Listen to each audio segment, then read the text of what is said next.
Hello everyone, welcome to Co-Learning. Today we are going to start our new topic, that is Jainism, and we will also try to correlate this Jainism with Buddhism. So let's start. The word Jain derived from Jina. Jina means the one who conquer the evil thoughts or evil karmas. The one who win his own evil thoughts is known as Jina. So the Mahavir was first. The Mahavir was first for whom the word Jain was used. So he was called Mahavir Jain. According to Jain tradition, there was 24 Tirthankars or Mahapurush. The first one was Rishabdev, the 23rd was Parshvanath and the 24th was Mahavir. Now अब क्या जो आगे की कहानी है वो महावीर पे depend है। पूरी कहानी महावीर पे, अब जैन धर्म से कि महावीर का जन्म कहाँ हुआ था, पिताजी कौन थे, माताजी कौन थी, और ये कैसे अपनी शिक्षा को आगे बढ़ाते चले गए। लेकिन ये इंपॉर्टेंट है जानना कि महावीर जो जिस शिक्षा को आगे बढ़ा रहे थे वो शिक्षा पार्श्वनाथ की दी हुई थी, जिसमें महावीर का अपना एक और जोड़ा गया था, जो कि 5 शिक्षा बाद में अभी आगे देखेंगे 5 शिक्षा हो गई थी और वो आगे बढ़ा रहे थे। तो ये जरूरी है जानना कि पार्श्वनाथ कौन थे। तो 23rd तीर्थंकर्स थे इनके पार्श्वनाथ, वह कौन थे। तो थोड़ा सा बैकग्राउंड जान लेंगे तो आगे का फैक्ट समझने में आसान होगा, या फैक्ट तो सिर्फ फैक्ट्स है लेकिन उसको विजुलाइज कर पाएंगे हम। तो पार्श्वनाथ जो है वो बनारस के रहने वाले थे, जिनके पिताजी का नाम था अश्वसेन, एक क्षत्रिय राजा थे। ठीक है, उनकी माताजी का नाम वम था। और बहुत ही कम उम्र में ही इनको ये लग गया कि अब हमको स्पिरिचुअल लाइफ जीना है, तो वो अपना घर संसार सब छोड़ के इस पे निकल गए थे, सन्यासी बनने के रास्ते पे निकल गए थे।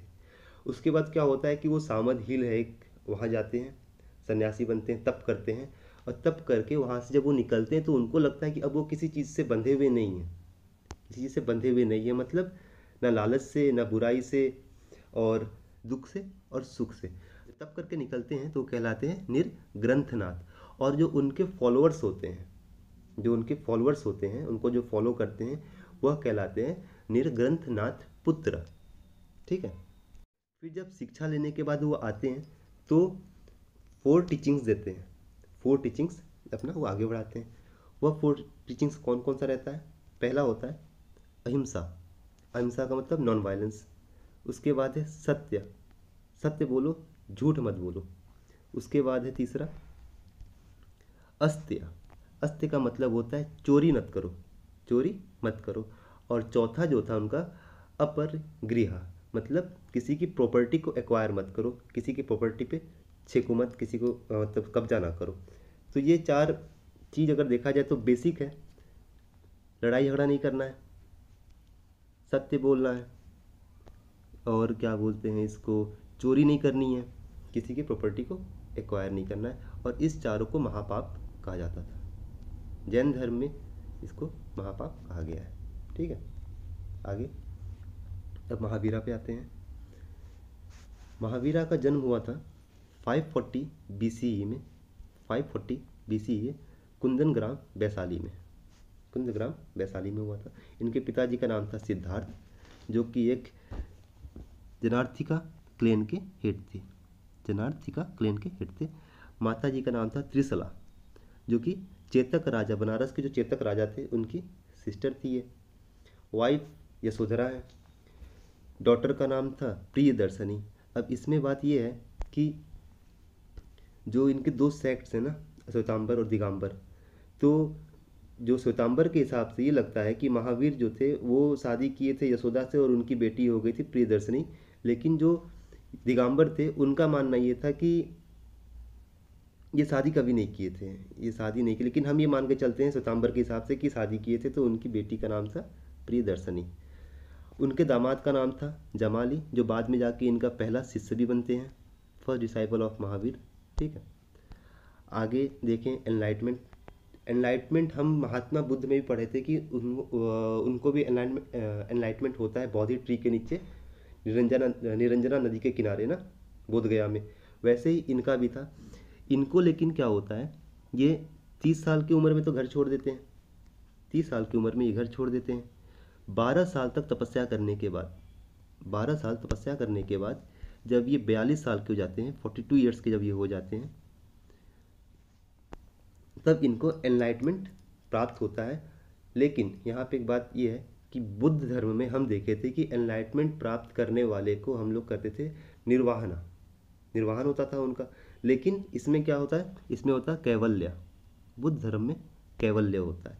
तो 12 साल तक जैन धर्म, ये महावीर जैन 12 साल तक साल ट्री के नीचे, कहाँ पे, जंबिका ग्राम, गांव का नाम है जंबिका ग्राम, और किस नदी के किनारे, रिजुपालिका, रिजुपालिका नदी के किनारे जाम्बिका ग्राम गांव में साल ट्री के नीचे बैठ के इन्होंने किया था। जबकि महात्मा बुद्ध कहाँ किए थे, पीपल के पेड़ के नीचे बैठ के किए थे, निरंजना नदी के किनारे किए थे, ठीक है, बोध गया में किए थे। तो इन दोनों का डिफरेंस एक बार आप दोनों को मिला लीजिएगा, पहले वाले PDF उसको वीडियो को देख लीजिएगा, दोनों को रिलेट कर लीजिएगा, ठीक है। अब आगे बढ़ रहे हैं। पहली शिक्षा इन्होंने कहाँ दिया था, फर्स्ट सेरेमन, पहली शिक्षा इन्होंने दिया था पाला में, ठीक है, सॉरी पावा में, अपने 11 डिसाइपल, अपने 11 चेलों को पहली शिक्षा इन्होंने दिया था। और वहीं से इन्होंने जैन संघ का शुरुआत किया था, पावा से ही पहले अपने 11 डिसाइपल को शिक्षा दिया, उसके बाद वहाँ से जैन धर्म स्टार्ट होता है। मोक्ष की बात करें अगर, जैसे महात्मा बुद्ध में हुआ था परिनिर्वाण का प्राप्त हुआ था उनको, महापरिनिर्वाण का मतलब था मोक्ष, एनलाइटमेंट होने के बाद, शिक्षा देने के बाद जो वो बॉडी छोड़ रहे थे उसको कह रहे थे महापरिनिर्वाण। बुद्ध धर्म में इसको कहते थे मोक्ष, इसमें जैन धर्म में इसको कहते थे मोक्ष। कब हुआ था, 468 BC में पावापुरी में हुआ था, ठीक है। राजगिरा, राजगिरा कौन सी जगह है, जहाँ पे बुद्ध काउंसिल का पहला काउंसिल हुआ था, बुद्ध मीटिंग जो हुई थी ना, पहला काउंसिल जहाँ हुआ था राजगिरा में, ठीक है। आगे देखें, सुधर्मा, सुधर्मा कौन है, सुधर्मा जो ये 11 डिसाइपल थे इनके, जो पहले डिसाइपल जिनको महावीर जैन ने पहली बार शिक्षा दिया था पावा में, उसमें से सुधर्मा एक ऐसे बचे थे, the only disciple survived after the death of Mahavir. Sudharma he last disciple जो बचे हुए थे उनके, महावीर के मरने के बाद। अब आगे बात करते हैं त्रिरत्न की। जिस तरह से हम लोग बौद्ध में, बौद्ध धर्म में भी 3 रत्न की बात किए थे ना, बुद्ध, संघ और धर्म। बुद्ध का मतलब था द एनलाइटमेंट वन, संघ जो उनकी कमिटी थी, धर्म जिस बात पे वो चल रहे थे। उसी तरह से इसमें जैन धर्म में भी 3 रत्न हैं, त्रिरत्न हैं, ठीक है। कौन कौन से हैं, right faith, right knowledge, right action, ठीक। राइट फेथ किस पे, राइट फेथ उन पे जो टीचिंग्स दी गई थी 24 तीर्थंकर्स के द्वारा, जो 24 तीर्थंकर्स हैं जैन धर्म में, उनके द्वारा जो टीचिंग्स दी गई है उस पे आप फेथ रखो। तो पहला रत्न क्या है इनका, राइट फेथ। दूसरा है राइट नॉलेज, नॉलेज किसका, तो नॉलेज जो ये टीचिंग्स दी गई है, पहले तो आप फेथ रखो, फिर उसकी नॉलेज आप रखो, उस नॉलेज को भी आप रखोगे ना, जो आप जिस पे आपको फेथ है उसकी नॉलेज को भी तो रखोगे। तो वो नॉलेज जो 24 तीर्थंकर्स आपको दे गए हैं वो नॉलेज आप रखो। तीसरा है राइट एक्शन, आपका एक्शन कैसा होना चाहिए, राइट, राइट किसके हिसाब से, आपके हिसाब से नहीं, राइट वो एक्शन जो नॉलेज आपको तीर्थंकर्स दे के गए हैं, उस नॉलेज के हिसाब से जो राइट एक्शन है वो एक्शन करो। तो ये जो है 3 रत्न हैं जैन धर्म के। आगे देख रहे हैं, अब बात करते हैं 5 वॉस की। ये 5 वॉस वो हैं जिसको एक इंडिविजुअल को अपने जीवन में लाना होगा अगर एनलाइटमेंट चाहिए तो, अगर मोक्ष की प्राप्ति करनी है तो। जिस तरह से हम देखे थे बौद्ध धर्म में अष्टांगिक मार्ग था, अष्टांगिक मार्ग फॉलो करने के बाद एक इंडिविजुअल को एनलाइटमेंट प्राप्त हो रही थी, एनलाइटमेंट प्राप्त होने के बाद वो बुद्ध के राह पे आ जाता था, उसके बाद शिक्षा प्राप्त होती थी, फिर वो महापरिनिर्वाण अपना आगे कर लेता था। वैसे ही जैन धर्म में भी ये है कि अगर आपको एनलाइटमेंट प्राप्त करनी है तो आपको दिए हुए ये 3 एक्शन यहाँ, ये सॉरी 3 रत्न इसको फॉलो करो, और 5 वॉस, ये जो 5 वॉस दिए हुए हैं इसको फॉलो करो। टोटल कितने हो गए, 5, 6, 7, 8। तो देखा जाए यहाँ भी 8 मार्ग दिया गया है, जैन धर्म में भी 8 मार्ग हैं अगर आपको एनलाइटमेंट प्राप्त करना है तो। जिसमें 4 तो थे जो पार्श्वनाथ जी देकर गए थे, मैं कहा था ना कि आगे इनको मिलेगा, पार्श्वनाथ की शिक्षा कोई आगे बढ़ा रहे थे। तो जिसमें 4 जो था वो पार्श्वनाथ जी का ही दिया हुआ था, एक जो है महावीर जैन जी का जोड़ा हुआ था। तो पार्श्वनाथ जी का दिया हुआ 4 कौन सा था, नॉन वायलेंस, अहिंसा, ये यहाँ रहेगा। अहिंसा जिसका मतलब होता है नॉन वायलेंस, लड़ाई झगड़ा मार कुटाई नहीं करनी है। दूसरा सत्य, झूठ नहीं बोलना है। एक झूठ को बोलोगे उसको छुपाने के पहले बाद में फिर झूठ बोलोगे, उसको छुपाने के लिए फिर झूठ बोलोगे, फिर ऐसे झूठ कहते जाओगे, फिर बाद में कभी अगर सच सामने आएगा तो वो अहिंसा का रूप अपने आप ले ही लेगा। फिर है नॉन स्टीलिंग, चोरी नहीं करनी है, समझ रहे हो, चोरी करोगे पकड़े जाओगे, फिर से वही होगा। फिर अपरगृह मतलब किसी की प्रॉपर्टी एक्वायर नहीं करनी है, प्रॉपर्टी तो ऐसे भी एक्वायर नहीं कर पाओगे लेकिन करना नहीं, इसको महापाप माना गया है। इन चारों को महापाप माना गया है जो कि पार्श्वनाथ जी देकर गए थे। उसके बाद आते हैं महावीर जी, जो उसमें एक और जोड़ देते हैं, जिसको कहते हैं ब्रह्मचर्य। अगर आपको एनलाइटमेंट होना है तो ब्रह्मचर्य होना पड़ेगा, क्योंकि अगर ब्रह्मचर्य आपने नहीं अपनाया तो आप बस इन चारों को ही फॉलो करोगे, इन चारों को ही फॉलो करोगे और फिर आप घर गृहस्थी में ही व्यस्त रह जाओगे। घर गृहस्थी में व्यस्त रहोगे तो कहीं ना कहीं कोई ना कोई पाप आपसे होगा ही। अगर ब्रह्मचर्य रखते हो, वो करते हो, क्या बोलते हैं, अपनाते हो, तो आप कौन से स्टेज में जाओगे, सेल्फ टॉर्चर स्टेज में जाओगे। सेल्फ टॉर्चर का मतलब है कि खुद को तकलीफ दे रहे हो। स्टारवेशन टू डेथ का मतलब ये होता है कि आप खुद को टॉर्चर दे रहे हो और मरने तक आप स्टारवेशन पे हो, ठीक है। तब जाके आपको कैवल्य मिलेगा, the complete freedom from the cycle of birth and rebirth. तो यहाँ भी वही कॉन्सेप्ट आया कि अगर आपका आत्मा साफ होगा तो ही आपको बर्थ और रीबर्थ के साइकिल से मुक्त मिलेगा, मोक्ष मिलेगा। वैसे ही बौद्ध धर्म में भी था कि अगर आपकी जो आत्मा है साफ हो, वैसे उसमें आत्मा का कोई कॉन्सेप्ट नहीं है बौद्ध धर्म में। आप उसमें बस ये कहा गया है कि बर्थ और रीबर्थ से अगर आपको फ्री होना है तो आपको अष्टांगिक मार्ग पे चलना होगा, ठीक है। वैसे ही जैन धर्म में है कि अगर आप, जैन धर्म में आत्मा का कॉन्सेप्ट है, तो अगर जैन धर्म में ये कहा गया कि अगर आपकी जो आत्मा है वह इन सब चीज़ों से जो बताई जा रही है, ये वाली, ये इन सब चीज़ों से मुक्त रहेगी तो ही आपका आत्मा साफ होगा और आपको कैवल्य प्राप्त होगी, ठीक है। आगे देखते हैं प्रिंसिपल्स क्या क्या हैं जैन धर्म के। तो इनके प्रिंसिपल्स पूछे जाते हैं एग्जाम में, क्या क्या प्रिंसिपल्स हैं, ये आ जाएगा एक मार्क्स का या शॉर्ट में पूछा हुआ रहेगा। तो देखते हैं क्या क्या प्रिंसिपल्स हैं। जो जैन धर्म है वो रिजेक्ट करता है किसको, वेद को, और वेद के रिचुअल्स को भी रिजेक्ट करता है, वो नहीं मानता, वेद को भी नहीं मानता, वेद के रिचुअल्स को भी नहीं मानता है ये। लेकिन हिंदू धर्म में वेद को बहुत ज़्यादा माना गया है, बहुत ऊपर रखा गया है, लेकिन जैन धर्म बिल्कुल नहीं मानता इस चीज़ को। एग्जिस्टेंस ऑफ गॉड को भी नहीं मानता है ये एग्जिस्टेंस ऑफ गॉड को भी बिल्कुल नहीं मानते जैन वाले, जैन धर्म के जो लोग होते हैं वो नहीं मानते। बिलीव इन कर्मा, ये कर्म पे विश्वास रखते हैं और आत्मा की शुद्धि पे विश्वास रखते हैं, आत्मा के ट्रांसफॉर्मेशन पे विश्वास रखते हैं। इनका कहना है कि आप सही कर्म करो और अपनी आत्मा को सही जगह, मतलब सही तरीके से ट्रांसफॉर्म करो, बुरा मत सोचो, बुरा कर्म मत आने दो, अपने दिमाग में बुरा थॉट मत आने दो। यही आपका अपने आप में एक पूजा है, पाठ है। तो इस चीज़ को मानते थे वो लोग, जैन लोग। चौथा है इक्वलिटी, ये इक्वलिटी पे विश्वास रखते थे। जैसे हिंदू धर्म में 4 वर्ण डिवाइड किया हुआ है ना, ब्राह्मण क्षत्रिय शूद्र, ये सब इस तरह से, जैन धर्म में इक्वलिटी है। और यही इक्वलिटी बुद्धिस्ट धर्म में भी है। बुद्धिस्ट भी इक्वलिटी को विश्वास रखता है, ये उसको वर्ण सिस्टम को विश्वास नहीं करते। तो इन चीज़ को याद रखना, ये प्रिंसिपल है जैन धर्म के, ये प्रिंसिपल्स हैं चारों। क्या क्या, वेद को रिजेक्ट करता है ये, एग्जिस्टेंस ऑफ गॉड को नहीं मानते ये, फिर कर्म पे विश्वास रखते हैं और ट्रांसफॉर्मेशन ऑफ सोल, आत्मा पे विश्वास रखते हैं, इक्वलिटी पे विश्वास रखते हैं ये। आगे बढ़े तो जिस तरह से बौद्ध धर्म में काउंसिल हुआ था ना, बौद्ध जी के जाने के बाद काउंसिल, 4 जगह 4 काउंसिल हुए थे, राजगीर में, वैशाली में, उसी तरह से इसमें क्या बोलते हैं, जैन धर्म में भी 2 काउंसिल हुए थे। पहला काउंसिल कहाँ हुआ था, कब हुआ था, 300 BC में। पहला काउंसिल 300 BC में हुआ था। कहाँ हुआ था, पाटलिपुत्र में। और इसके जो चेयरमैन थे वो थे स्थूलभद्र इनके चेयरमैन थे, ठीक।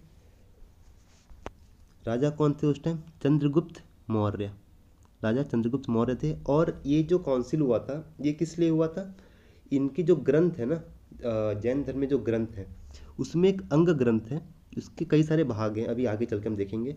तो उनके कंपाइलेशन के लिए ये काउंसिल रखी गई थी। उसमें यह काउंसिल का जो मीटिंग हुआ था उसमें ये हुआ, बाद में रिजल्ट आया कि हम कंपाइल करेंगे चारों अंग को। तो ये रिजल्ट एक बार देखिएगा ना, ये कहाँ हुआ था, कब हुआ था, कहाँ हुआ था, चेयरपर्सन कौन था, स्थूलभद्र थे, पैट्रोन राजा कौन था उस टाइम, चंद्रगुप्त मौर्य थे, और क्या रिजल्ट निकला पहले वाले काउंसिल का कि compilation of the all together the 12 angas.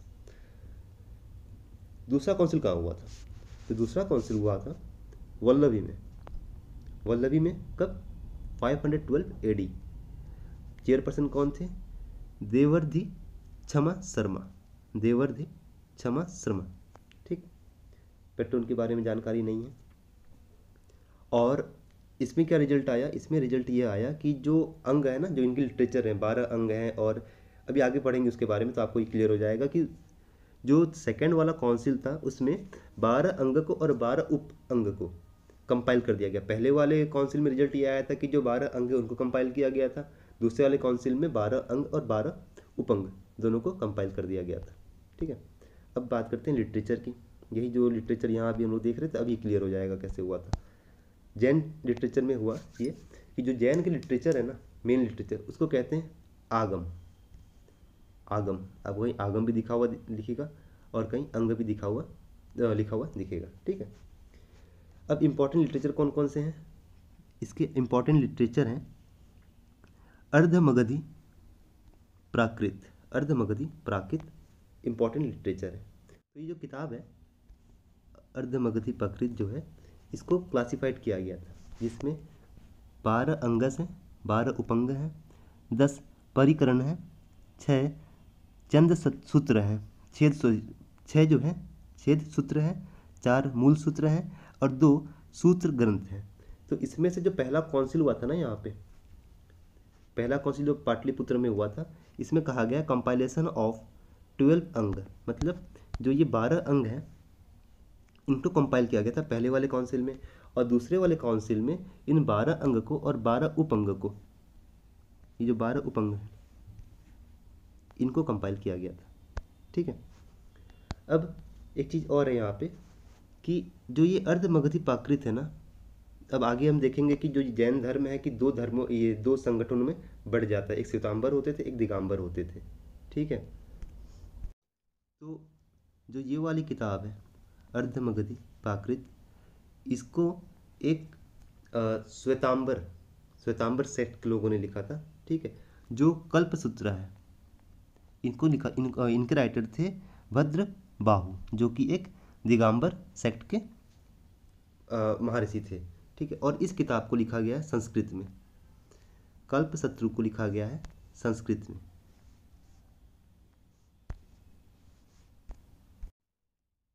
अब आगे बात करें, जैन धर्म में जो 2 समुदाय बट गया था, वो क्यों बटा था, क्या कारण थे बटने के।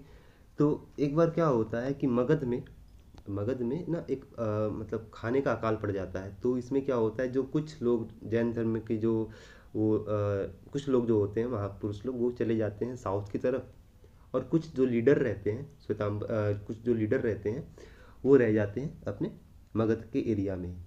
तो जो नीचे चले जाते हैं डेक्कन या साउथ इंडिया में, वो उसमें से एक रहते हैं भद्रबाहु। ठीक है, तो भद्रबाहु चले जाते हैं साउथ में। यह कारण था भूखमरी का, ये जब अनाज का अकाल पड़ गया था तो ये लोग यहाँ इधर उधर जाने लग जाते हैं भारत के अलग अलग कोने में। तो वो चले जाते हैं डेक्कन साउथ एरिया में चले जाते हैं। तो भद्रबाहु साउथ एरिया में जाते हैं, वहाँ 12 साल तक रहते हैं। 12 साल के बाद जब वो वापस आते हैं तो वो यह कहते हैं मगध में, तो आके यह कहते हैं कि जो हम टीचिंग्स ले रहे हैं महावीर का या महावीर जैन की जो टीचिंग्स है, उसमें एक टीचिंग्स ये भी है कि हमें बिना कपड़ों के रहना चाहिए, बिना कपड़ों में रहना चाहिए। तो जो दूसरे धर्म के लोग रहते हैं तो वो कहते हैं, मतलब जो और भी ग्रुप रहता है वो कहता है कि नहीं, कुछ तो बॉडी पे रहना चाहिए। तो इसी वजह से वहाँ पे क्या होता है कि 2 भाग में बढ़ जाता है। तो जिसमें एक श्वेतांबर होते हैं, जो श्वेतांबर निकलते हैं वो अपने शरीर पे एक सफ़ेद रंग का कपड़ा पहने हुए रहते हैं, जबकि जो दिगंबर होते हैं वह नेकेड रहते हैं, बिल्कुल कपड़ा नहीं पहनते हैं। ठीक है, तो इतना हम लोग देख लिए अभी जैन धर्म में कौन कौन से सेक्ट, श्वेतांबर दिगंबर। श्वेतांबर दिगंबर क्यों हो गया, क्योंकि श्वेतांबर अपने बॉडी पे वाइट कपड़ा रखते हैं, दिगंबर बिना कपड़ों के रहते हैं। और इसमें तो इतना कहा गया है कि पाप बढ़ जाएगा कि नॉन वायलेंस का इतना ये हो गया था कि लोग जो थे कुछ दिन के बाद एग्रीकल्चर प्रैक्टिस करना भी छोड़ दिए थे। कि एग्रीकल्चर प्रैक्टिस करेंगे हम तो कई सारे कीड़े मर जाएंगे। जैन धर्म में है ये चीज़ कि एग्रीकल्चर प्रैक्टिस करेंगे तो कई सारे कीड़े मर जाएंगे, तो वो पाप हो जाएगा। इतना प्रैक्टिस करने लगे थे नॉन वायलेंस को, और आगे बढ़ते बढ़ते ऐसा हुआ, अभी आप देखोगे कुछ कुछ मॉन्क जो होते हैं वाइट ड्रेस के साथ अपने मुंह पे एक वाइट कपड़ा लगा के रखते हैं। इनका मानना ये होता है कि अगर हम मुंह कवर नहीं करेंगे तो कितने माइक्रोब्स भी आके उसमें मर सकते हैं। तो इस तरह से जैन धर्म कितना प्रैक्टिस करने लगा था अपने आप को, आप समझ सकते हैं। तो ये आज हमारा जैन धर्म खत्म हुआ। अब अगला टॉपिक हम लोग कल करेंगे। तो जितने भी फैक्ट्स हैं ये सब एक बार याद रखिएगा कि जिन वर्ड कहाँ से आया, जिना किसको कहते हैं, पहला वर्ड क्यों किसको दिया गया, फर्स्ट तीर्थंकर कौन थे, 23rd कौन थे, 24th कौन थे, वो याद रखिएगा। पार्श्वनाथ की कहानी कौन कौन सी शिक्षा इन्होंने दिया, और किसमें महावीर जैन जी ने क्या कौन सा अपना क्या बोलते हैं इसको जोड़ा था, ब्रह्मचर्य जोड़ा था ना इसमें, तो ब्रह्मचर्य जोड़ा था। ये कैसे बुद्ध इनके अष्टांगिक मार्ग और बुद्ध के अष्टांगिक मार्ग में क्या अंतर है, ये सब चीज़ एक बार कोरिलेट कर लीजिएगा पहले वाले वीडियो को देख के। बाकी फैक्ट्स आप याद रखिएगा, ठीक है। तब तक के लिए थैंक यू।